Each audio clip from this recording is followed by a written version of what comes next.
మీ ఎలాంటి వ్యాపార ప్రకటనలకైనా వెంటనే మా ఛానల్ సంప్రదించండి. అందరికీ నమస్కారం. నేను శిరీష. ముందుగా అందరికీ శ్రీ పరాభవనామ సంవత్సర ఉగాది శుభాకాంక్షలు. ప్రస్తుతం మనతో పాటు ఉన్నారు ప్రముఖ ఆధ్యాత్మికవేత్త శ్రీ నిత్య విద్యానంద భారతి స్వామి గారు. గురుగారితో మాట్లాడదాం.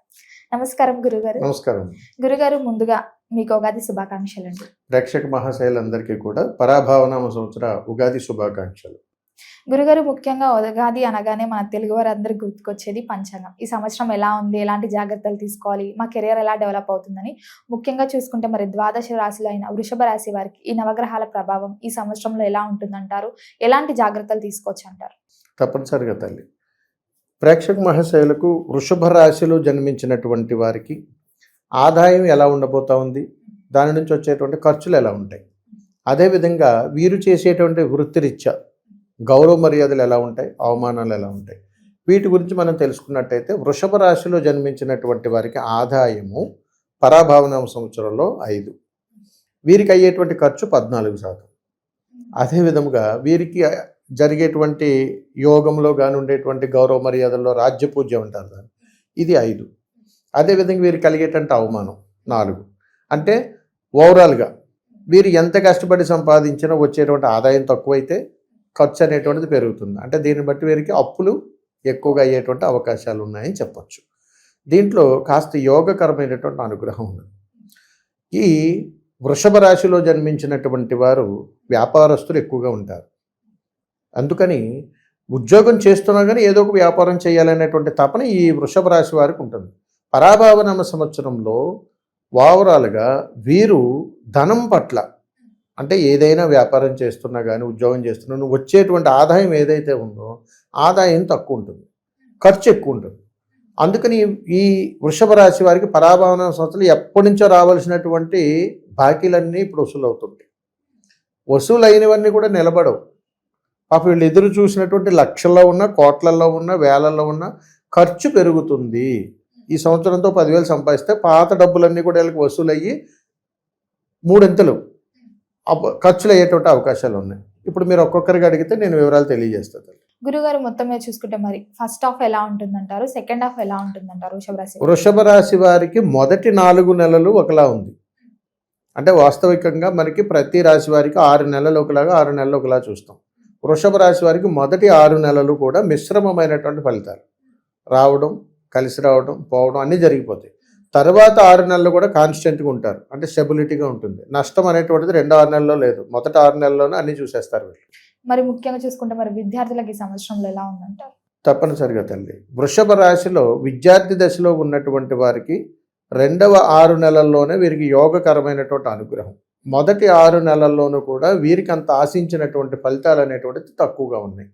కాబట్టి యోగకరమైనటువంటి అనుగ్రహం ఇక్కడ కనిపించడం లేదు. ఎందుకనంటే విద్యార్థి దశలో ఉన్నటువంటి వాళ్ళు ఎక్కువగా కాలేజీలు మారటం, స్కూల్స్ మారటం, ఖర్చులు అనేటువంటివి ఎక్కువగా కనపడతాయి. దీనివల్ల వీరికి స్థిరత్వం అనేటువంటిది కోల్పోయి చంచల మనస్తత్వంతో విద్యార్థులు అనేటువంటిది జరిగేటువంటి ప్రయత్నాలు కనపడతా ఉన్నాయి.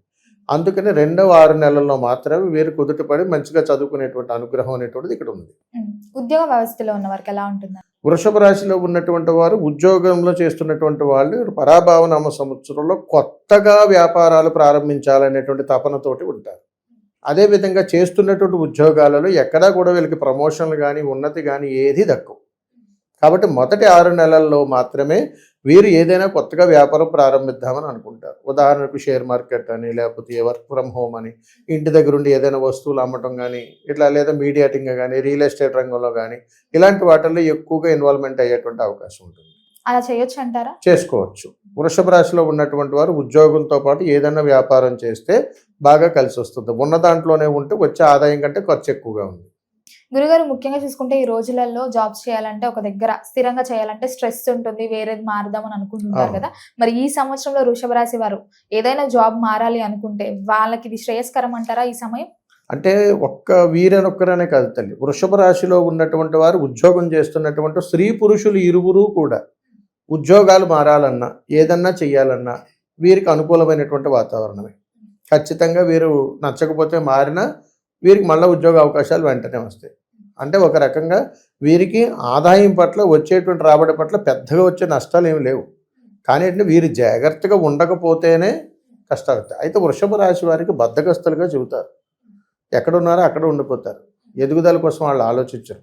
ఒకే సంవత్సరంలో 10 ఏళ్ళ నుంచి 15 ఏళ్ళ నుంచి అలా ఉండిపోతారు వీళ్ళు. అందుకని వృషభ రాశి వారికి ఎప్పుడూ కూడా ఒక స్టాండర్డ్ విధానంలోనే ఉండిపోతారు వాళ్ళు. అందుకని వీరికి అప్పులు ఎక్కువగా పెరుగుతాయని చెబుతారు ఎప్పుడూ కూడా. అంటే అటు వాళ్ళకి ఆశలు ఎక్కువ ఉంటాయి, కదలరు, చేయాలని ఉంటుంది. అలాంటి తపంతో కూడుకున్నటువంటి వారు వృషభ రాశి వారు. గురుగారు ముఖ్యంగా మరి చూసుకుంటే వివాహ యోగం ఎవరైతే గత సంవత్సరం నుంచి వివాహ ప్రయత్నాలు చేస్తున్నారో మరి ఈ సంవత్సరంలో శుభవార్త వినే ఛాన్సెస్ ఉన్నాయి? వృషభ రాశి వారు కళ్యాణానికి సంబంధించి 2026 సంవత్సరం పరాభావనామ సంవత్సరంలో శుభవార్తలు 100కు 100% వింటారు, అందులో డౌట్ లేదు. కళ్యాణము, సంతానం రెండు అదృష్ట యోగాలు ఉన్నాయి. వృషభ రాశిలో ఉన్నటువంటి వారికి నిరాశ నిస్పృహలు వివాహం చెందన కానీ సంతానం చెందన కానీ లేవు. ఎప్పుడైనా కానీ శుభవార్తలు వింటారు వీళ్ళు. చాలా బాగుంది ఆ విషయాల్లో. సంతాన యోగం ఉందంటారా మరి? పుష్కలంగా, సంపూర్ణంగా, యోగకరంగా, అనుగ్రహంగా ఉంది. కళాకారులకి, సినీ రంగంలో ఉన్న వారికి ఎలా ఉంది? కళాకార రంగంలో ఉన్నటువంటి వాళ్ళకి, సినీ రంగంలో ఉన్నటువంటి వారికి అప్పులు పాలయ్యేటువంటి అవకాశాలు ఉన్నాయి. రెండవది, సినీ రంగంలో ఉన్నటువంటి వారికి కోర్టు కేసులు, పోలీస్ స్టేషన్లు ఇలాంటి వాటిలో చిక్కుకునేటువంటి అవకాశాలు ఉన్నాయి వృషభ రాశిలో జన్మించినటువంటి వారికి. ఇది కూడా మొదటి 6 నెలల్లోనే. తర్వాత 6 నెలల్లో ఎలాంటి విధానాలు ఉండవు. ఎందుకంటే ఆస్తికి సంబంధించిన విషయాల్లో ఎక్కువగా గొడవలు, కొట్లాట్లు, చికాకులు, మధ్యవర్తులుగా సంతకాలు పెట్టినటువంటి విషయాల్లో ఇబ్బందులు ఎదుర్కోవడం ఈ వృషభ రాశి వాళ్ళు ఖచ్చితంగా ఎదుర్కోవాలి. రాజకీయ రంగంలో రాజకీయ రంగంలో ఉన్నటువంటి వారు వృషభ రాశిలో ఉన్నటువంటి వారికి తీవ్రమైనటువంటి నీలాప నిందనలు వేసేయాలి. మొదటి 4 నెలలు కూడా రాజకీయ నాయకులకు విపరీతమైనటువంటి గౌరవ మర్యాదలు వచ్చేస్తాయి. తర్వాత 4 నెలలంతా కూడా వీరు ఆర్థిక పరంగా దిగజారిపోవాల్సి వస్తుంది. తర్వాత 4 నెలలంతా కూడా సాధారణంగా గడిచిపోతుంది. అంటే రాజకీయ నాయకులు ధనం విషయంలోనూ కాస్త జాగ్రత్తలు వహించాలి, మరియు మాట్లాడేటప్పుడు జాగ్రత్తలు పాటించాలి. తొందరపాటి నిర్ణయాలు తీసుకుంటే రాజకీయ నాయకులకి అవమానాలు తప్పవు. విదేశీ యోగం ఉందంటారా? అలాగే వృషభ రాశిలో జన్మించినటువంటి వాళ్ళు విదేశీ ప్రయాణం చేయాలని అనుకుంటే సంవత్సరం మొత్తంలో ఏమి లేదు తల్లి, ఆఖరిలో అంటే ఆఖరి 4 నెలల్లో మాత్రం వీళ్ళు ఏదైనా ప్రయత్నం చేస్తే ఖచ్చితంగా నెరవేరుతుంది. గురుగారు ముఖ్యంగా గృహయోగం, వాహన యోగం ఉందంటారు? తప్పనిసరిగా చాలా చక్కటి ప్రశ్న అడిగారు. వృషభ రాశిలో ఉన్నటువంటి వారు ఎప్పటి నుంచో కట్టుకోవాలనుకుంటున్నటువంటి ఇంటికల్లా నెరవేరిపోతుంది. రెండోది, సగం కంప్లీట్ చేసి వదిలేసి ఇల్లు పనులు కూడా అయిపోతాయి. ఎప్పుడో పునాదుల వరకు కట్టి ఇల్లు కట్టుకుందాంలే చూద్దాం అనుకున్న వాళ్ళకి కలిసి వస్తుంది. వీళ్ళకి గృహయోగ సంకల్పం ఉన్నటువంటి వాళ్ళకి, వృషభ రాశిలో జన్మించిన వాళ్ళకి విచిత్రం ఏమిటంటే ఎవరో ఒకళ్ళు కావాలని వీళ్ళకి డబ్బులు తీసుకొచ్చి ఇస్తారు, కట్టుకున్నమ్మా పర్వాలేదులే అని. అదే వీళ్ళకి వ్యయం. అంటే అధికంగా అప్పు కనపడేది దీని ద్వారానే కనపడుతుంది. అంటే దీని ఆకస్మిక ధనలాభం అంటారు, ఆకస్మిక గృహయోగం. గురుగారు మరి ముఖ్యంగా చూసుకుంటే ఆరోగ్యపరంగా ఎలా ఉంటుందంట? వృషభ రాశి వారికి ఆరోగ్యపరంగా కానీ మనం చూసుకుంటే వయసు పైబడినటువంటి వారు, అంటే ఒక 40-50 సంవత్సరాలు దాటినటువంటి వాళ్ళకి కాస్త దీర్ఘకాలిక రోగాలు వచ్చేటువంటి అవకాశాలు వస్తున్నాయి. వీరికి మిగిలినటువంటి వాళ్ళందరికీ సర్వసాధారణంగానే ఉంది. అయితే వృషభ రాశిలో జన్మించినటువంటి వాళ్ళల్లో 50 సంవత్సరాలు పైచీలకు ఉన్నటువంటి వాళ్ళు ప్రయాణాల పట్ల జాగ్రత్త అవసరం. 50 సంవత్సరాల తర్వాత వయసున్నవారు. ఎందుకనంటే వృషభ రాశి వారికి ఓవరాల్గా సంవత్సరకాలం మొత్తంలోనూ కూడా నీటి గండాలు ఎక్కువగా ఉన్నాయి. నీటి గండాలు ఎక్కువ ఉన్నాయి. ఇంట్లోనే కాలు జారి పడిపోవడం, తడి తగిలి, అలాగే ఎక్కడికైనా వెళ్తే నదిలో ప్రయాణం, ఎక్కడైనా పడవ మీద ప్రయాణం, ఏదైనా ఒక నీటికి సంబంధించిన విషయాల్లో వీళ్ళు కాస్త జాగ్రత్తగా ఉండడం ఎంతైనా మంచిదిగా చెప్తాను. రైతులకు ఎలా ఉంటుందంటారు మరి? రైతులకి రెండో పర్యాయంలో మిశ్రమైనటువంటి ఫలితాలు పొందుతారు రైతులకు. అయితే రైతుల ఇంట కుటుంబ చికాకులు ఎక్కువగా ఉన్నాయి. వృషభ రాశిలో జన్మించినటువంటి రైతన్నల కుటుంబాల్లో మగపిల్లల సంతానం ఉన్నటువంటి వారికి ఇబ్బందులు వస్తాయి రెండో పర్యాయం. ఎందుకనంటే వారు స్థిరత్వం గురించి కానీ, ఆదాయం గురించి కానీ, ఉద్యోగం గురించి కానీ, ఎక్కడికైనా వెళ్తానని కానీ ఒక ప్రశాంతత అనేటువంటి కోల్పోతారు. అందుకని వీరు కాస్త జాగ్రత్తగా ఉండాల్సినటువంటి పరిస్థితి. గురుగారు మరి మొత్తం మీద చూసుకుంటే ఈ సంవత్సరంలో వృషభ రాశి వారికి జాతకం మొత్తం చూస్తే వీరికి రాజయోగం అంటారా, లేకపోతే ఈ సంవత్సరం అంతా పోరాటం చేయాలి అంటే? అలా అని కాదు, వృషభ రాశి వారికి రాజయోగంగా చెప్పడానికి ఏం లేదు. వీరికి ఎంత కష్టపడినా కానీ ప్రయత్నము, రాజ్యపూజ్యం అంటారు దాన్ని, అది 5% అయితే వీరికి ఉండేటువంటి అవమానం 4. అంటే 2 బ్యాలెన్స్డ్. ఏదో 1% కాస్త ఊరట, అంటే వారికి ఆత్మానందం అంతే. అందుకని మీరు గమనించండి, ఎప్పుడూ కూడా వృషభ రాశి వారు గత 50 ఏళ్ళ నుంచి ఉన్న 100 ఏళ్ళ నుంచి ఒకటే జీవితం, నో మార్పులు. ప్రతి సంవత్సరాలు ఎదురు చూడటమే సరిపోతుంది. అందుకే మీకు అన్ని రాశుల్లో కంటే వృషభ రాశి ఉన్న వాళ్ళు చాలా భిన్నంగా ఉంటుంది. మందకోడిగా ఉంటారు, కదలరు. వాళ్ళ పరిస్థితులు, విధానాలు అన్నీ అలాగే ఉంటాయి. 100 రూపాయలు వాళ్ళ దగ్గర ఉంటే వారు తీరు. లోపల పెట్టుకుని దాన్ని పూజ చేస్తుంటారు. ఇది ఎప్పుడు 200 అవుద్దా అని ఎదురు చూస్తారు. అది తీసి బయట పెడితే భయం. అలాంటి పరిస్థితులు వృషభ రాశి వారు. అందుకని వీరికి అవమానాలు, రాజ్యపూజ రెండు సమానంగా ఉంటాయి.